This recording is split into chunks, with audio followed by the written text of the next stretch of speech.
We are live broadcasting from the Atlantic Coast Conference meetings here in Charlotte alongside Joe Cowart. I am Rick Ballou. It's Clemson Day, day 3. And let's bring in their starting quarterback, Cade Klubnik, joins us. Cade, good to see you. How you been? I've been great. Excited. Yeah, we're in Duval, home of the Jags. So you may have heard of Trevor Lawrence, who had his second practice today. His training camp has just started for the Jaguars as well. Oh, yeah. Yeah, I've heard a little bit about it. That's awesome. It was a similar situation that what you went through with what he went through as a freshman. It, came kind of midway through the season where the feeling was, and I remember talking to Coach Dabo Swinney about this, Trevor was just better, and it was time to go to him. Same thing happened with you this past season, getting that opportunity as a freshman at Clemson. Yeah, it was great. It was a great year, and I learned a lot. Learned a lot of good lessons, and just kind of trusted the coaches throughout the whole thing. And but ultimately, it was a great year. We're talking with Cade Klubnik. He's quarterback in the Clemson Tigers. And I think the combination of you having a chance to step in and be the guy, and then Garrett Riley coming in as your offensive coordinator, who's more excited about who as far as working together?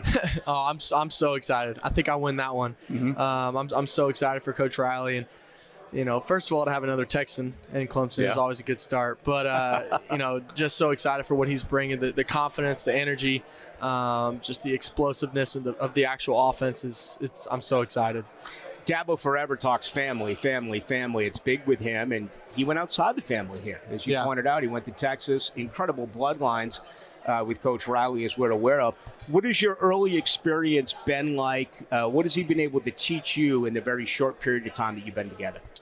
Yeah, I think it's just trusting coaches with what he's got, and we haven't really gotten to a full season yet with real game planning and coming up with schemes for certain defenses and stuff like that. But just trusting coach, and honestly just get the ball to the playmakers. At the end of the day, that's what's going to make this team go, and just trusting our offensive line to do what they do, and I'm excited for them.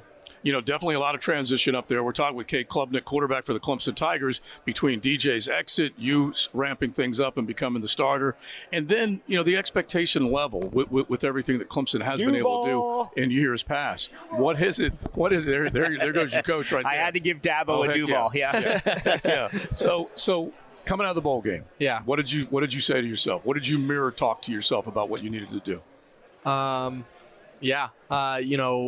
I remember I got asked early, do you still go back and watch that game? Do you still remember that game? I'm like, I don't go back and watch specific plays, but I remember the feeling that it gave me after.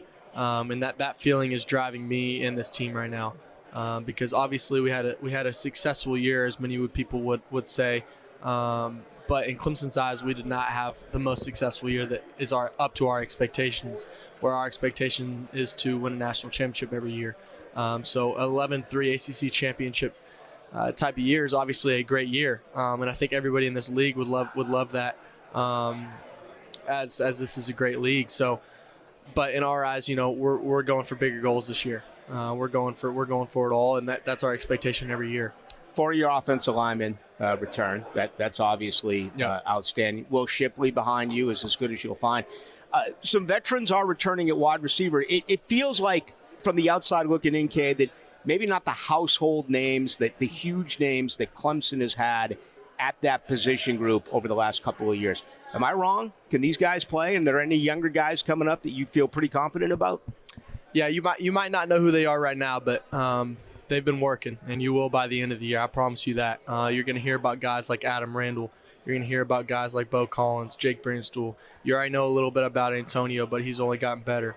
So that the year that these guys are about to have, it's going to shock a lot of people. When you look at Clemson, like you said, it's not like you can't dismiss an ACC championship, but you are also playing for bigger things. So you go back to that period from 2015 to 2020, playing in the championships, make it to the college football playoff. How much has that been a conversation piece between coach, between all the guys in the locker room? Yeah, I mean, like I say, it's our expectation every year, and I think that this year we've had a grittiness and an underdog mentality in this offseason that I haven't had since I've been here. So another level of want to that drives us to be even better and have even better expectations for this year. Final couple of moments with Cade Klubnik. He is the quarterback of the Clemson Tigers. Defensively, the guys you lost are playing now on Sunday. The good news is you return 8 defensive starters. You go up against them every day. What's this group like? Man, our defense, I mean, they're incredible. And the guys that we lost, we filled those spots right back up with incredible guys. We've got Justin Maskell, TD, XT coming back. We've got guys that have been here for a long time that have played a lot of football games and big-time football games. Tyler Davis started the national championship game as a freshman. He's played in every game that you could possibly play in college football. And those are the leaders that are driving them to be the best defense in the country. And that's what's going to make our defense even better. That's what's going to make our offense even better. Is we're going to go against the best defense in the country. So I'm so excited for them. They've had a great year so far, and just leaders can continue to emerge. You and John Shipley and all the weapons that you have on the offense against a guy that I think is going to be pretty dang good too, and Riley Leonard. That's the opener inside the ACC. How fired up were you? I think that's going to be a showcase game for both of you guys. Yeah, it's going to be a great game. It's a great opponent. They had a great year last year. And that's definitely not a game to look past. They're going to have a great year this year. They have a great quarterback, and it's going to be really fun. It's going to be a good game. As we wrap things up, difficult road schedule for you guys. I mean, it's difficult every year, but just looking at the fact that you go to Syracuse, which always plays. It feels like they play Clemson hard. They play Florida State hard. You go down to where it's going to be very hot, Miami, followed up by a trip at North Carolina State, and then you wrap up with the cross-city rivalry or cross-state rivalry with South Carolina. Man, that's about as difficult as it gets in the Atlantic Coast Conference trying to win on the road. Yeah. Honestly, we approach every game the exact same. So, obviously, there's going to be some great road games this year, but we also got some great home games. So we're looking at week 1 versus Duke right now and what that game is going to be like. And we're getting ready for that right now. And I think that the other games will come later on. So we're just focused on week 1. All right, Cade, best of luck. Enjoy it. Looking forward to seeing what the maturation process is. You got one of your guys right behind you as we get ready to say hello to him. Awesome. Thank you, buddy. Appreciate it. Thank y'all. Cade Klubnik. He is the starting quarterback for the Clemson Tigers.